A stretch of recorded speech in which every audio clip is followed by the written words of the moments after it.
শরীরে আলসেমি লাগছে,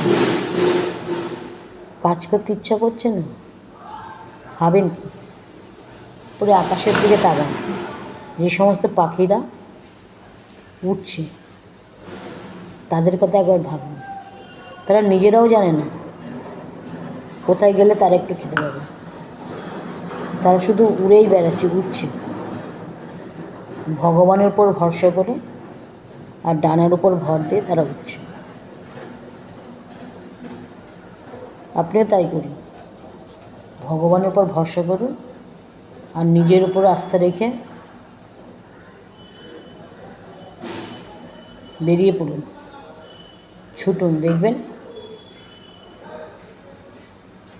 কোথাও কোনো অসুবিধা হচ্ছে না।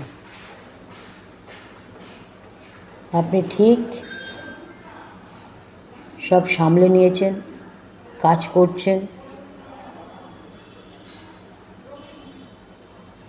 দুবেলা দুমুঠো খাবারও জুটে যাচ্ছে, আর একটু আগে যে ক্লান্তি লাগছিল সেই ক্লান্তিটাও দূর হয়ে গেছে।